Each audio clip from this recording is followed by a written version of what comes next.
Rock 108, Iowa's Pure Rock. Hey, it is Ned hanging out here in the studio once again. Today there is a massive tour going to be happening very soon here with Five Finger Death Punch, Shinedown, Starset, and a band known that you might have heard about on Rock 108 here quite frequently by the name of Bad Wolves, playing their cover track right now, Zombie. And I've got Tommy Vext, lead singer of Bad Wolves, on the phone with me. How's it going, man? It's going great, brother. How are you? Pretty good. Just hanging out in the studio, hanging out with a rock star, man. That's what I do. Not a bad day. Not a bad day. Right. Well, of course, you got the big tour coming up here, like I just said, with Five Finger, Shinedown, Starset, at a big old stop here in Moline at the Taxslayer Center in Moline on May 18th. And the show is nearly sold out, which is awesome. And then you're heading out again in the summer with Breaking Benjamin and Nothing More and Five Finger Death Punch. How are you prepping for this tour? How are you getting it moving? Well, I mean, we're very excited. Hello? Can you hear me? Hello? Oh, sorry. There we go. All right, you're back. Oh, awesome. Sorry about that. That's all right.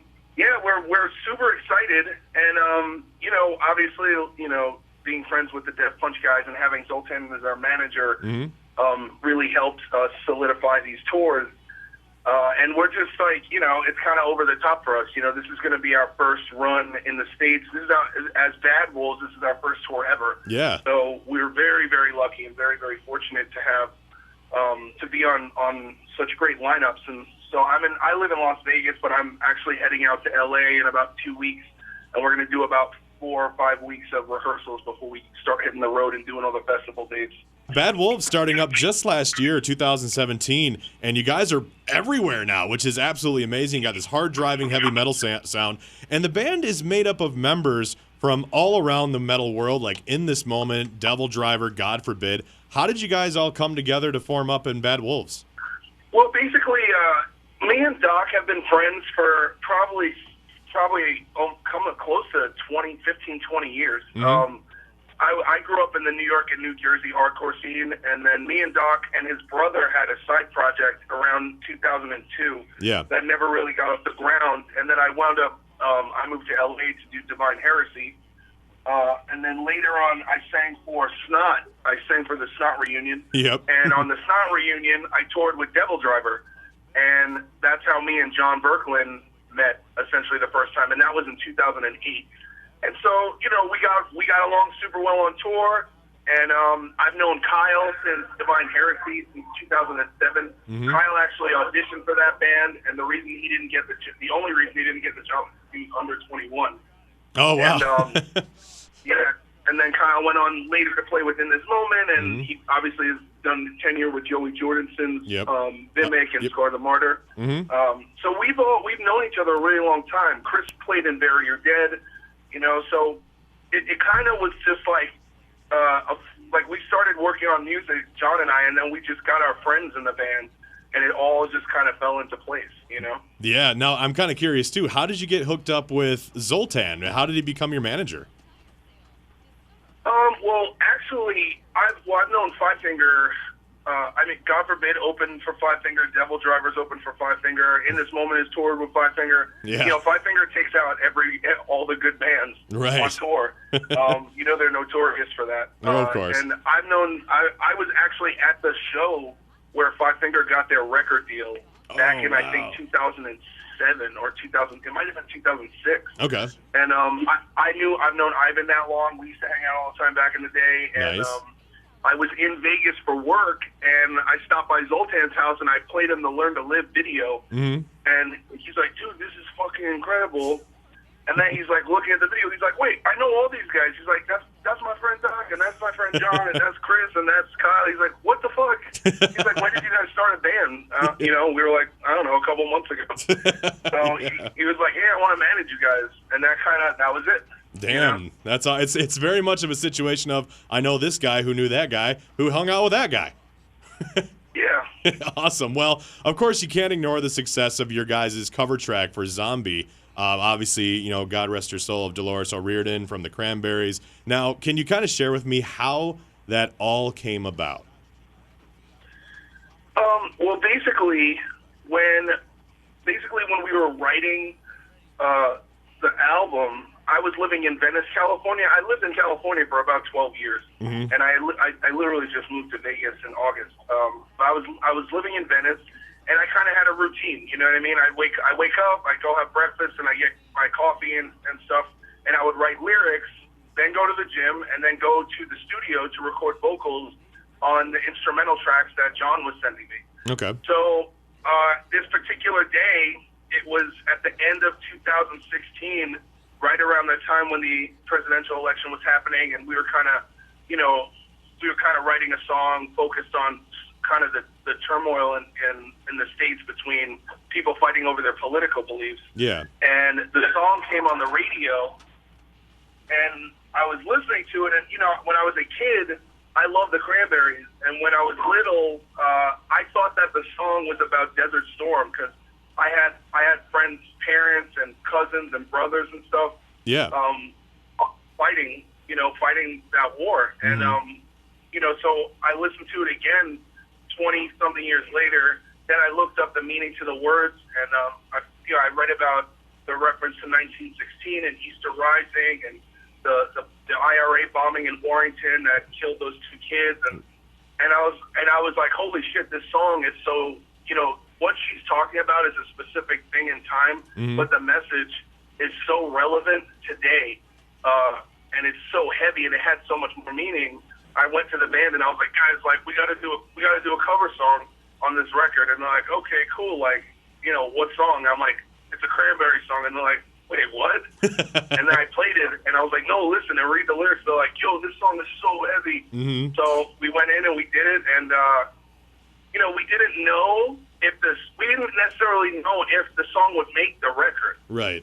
And the way that we got in touch with Deloris is pretty interesting. I was in London doing press for the Bad Wolves record, and Five Finger Death Punch was playing Wembley Arena, and Ivan and Zoltan invited me to come on stage with them and sing. Cool. So I've been hanging out with a friend of mine in London, and then we went over to Wembley, and I met Dan Waite, who, you know, he runs the label in the 11-7 Records in the UK. Sure. And we started talking, and he had heard the song, and he was like, you know, I've known Deloris for almost 20 years, and her and my wife are very good friends, and I used to work at RCA, and I knew that Alan, who owns our label, managed the Cranberries for 10 years, and I kind of just was like, you know, hey, you know what, would you send her the song and see if she approves of it? You know, and it's because when you cover, you know, first of all, when you cover somebody else's work, it's nerve-wracking. Oh, I can imagine, yeah. And I kind of was just throwing it out there to see, you know, if she would dig it. And the song was a masterpiece, and it sold tens of millions of copies in the 90s. So I was kind of nervous to get that approval. And I flew home for Christmas. I went to New York to see my mom and my sister. And a couple days later, Dan called me up, and he's like, dude, I played her the song. She fucking loves it. She says it's brilliant, and she wants to sing on it. Ooh, man, I could only imagine what that felt like. Oh, I mean, it's that was a dream come true. Yeah. You know, I was like, I couldn't even believe that this was happening. Yeah, for sure. Yeah. And so, through Dan, we were in touch with Deloris, and then, you know, right away, Christmas and New Year's came, and, you know, she flew to London, and we booked the studio time. She left us a message, you know, the night before she was ready to record. She was super excited. And, you know, I went to bed that night, you know, thinking like one of my all-time life dreams was going to come true, that I was going to sing a song with this woman. Yeah. You know, who had wrote songs that kind of shaped our generation. Definitely. You know, when I was younger. And, you know, and tragically it didn't happen. Yeah. You know, and so it was very unexpected. Like, you know, nobody was prepared for that to happen, you know. Yeah.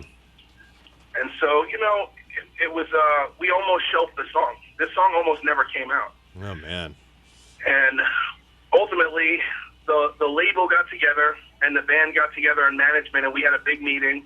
And, you know, Alan and Dan and I and Zoltan, ultimately, we were like, okay, if we release this song, we have to donate the proceeds to her family.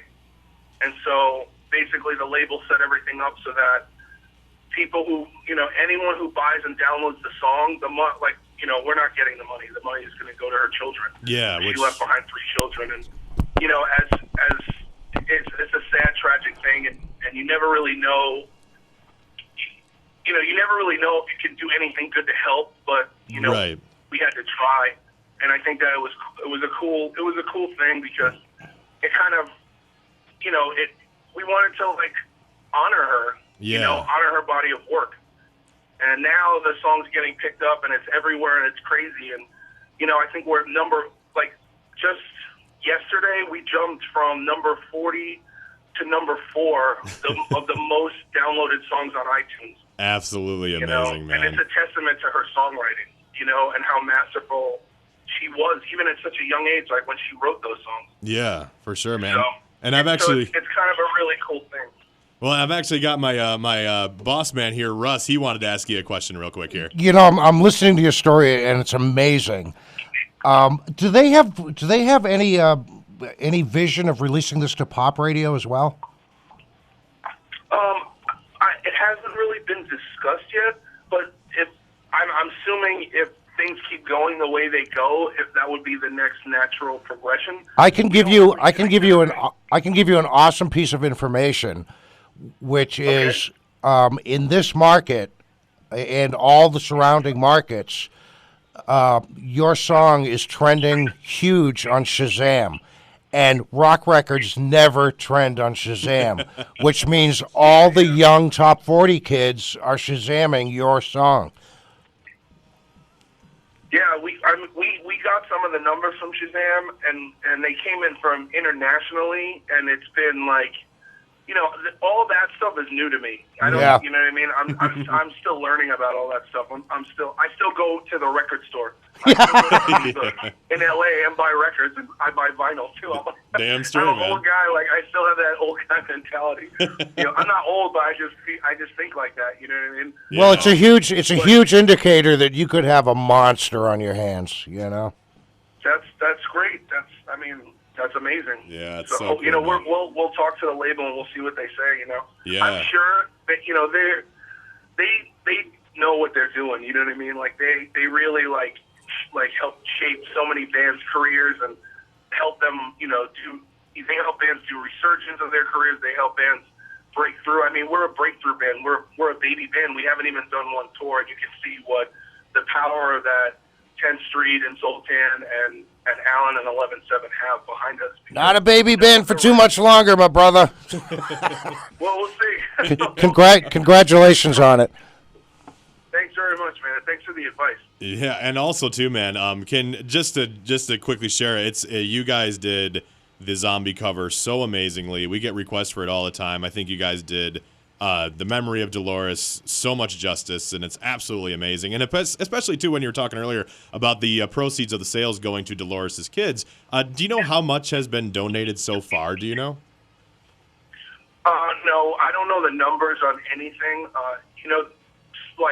Streaming and downloads and stuff. Mm-hmm. That stuff comes in quarterly. Yeah. So I'm not privy to those kind of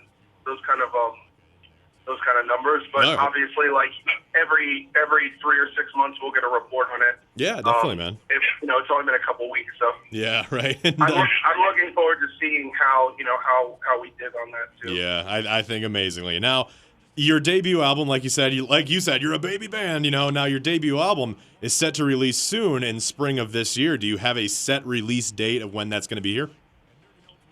The date is going to come out in May, but the actual release date, we're going to do a press release on March 23rd, Cool. And we're going to reveal the name of the album artwork, I think the track listing, and we're going to release a couple songs for pre-order. So if you pre-order the record, you will automatically get a couple of the songs that are previously unreleased. All right, sweet, man. Little bonus for fans. Why not? Yeah. Cool. Well, to wrap it up, not take too much of your time, man, is there anything you want the fans to know about upcoming tour or anything new? Not much. I mean, we're very excited to see everybody at Carolina Rebellion, Fort Rock, Welcome to Rockville, U-Fest, Lost Rages. And, I've been talking with Zach from Shinedown. Obviously, I live down the street from Zoltan. We hang out a couple nights a week. We're all super, super excited, very, very stoked. We're going to have a blazing set list. We're going to play Zombie for everybody. It's going to be we're going to do some really special things on this tour. And, we're just very, very grateful to you guys and all the other stations who picked us up. I want to say thanks to Full Metal Jackie, who runs the radio department for us at our label, who's been doing an amazing job getting Zombie out to the rest of the world. And all, I did a post yesterday for Women's Day. There are 23 women who work at our record label and management. And, I did like a Facebook post, so you can see more about it there. But I want to thank all the women at 11th, 7th, and 10th Street for all the work that they do for us. We would not be anywhere without them, and they're helping us to achieve our dream, make it happen, and maintain it. So thank you, ladies, and thank you all the ladies out there, and all you guys for listening. That's about it. See you soon.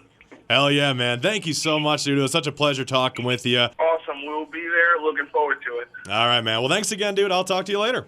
Okay. Take it easy, boss. Yeah, later, man. See ya.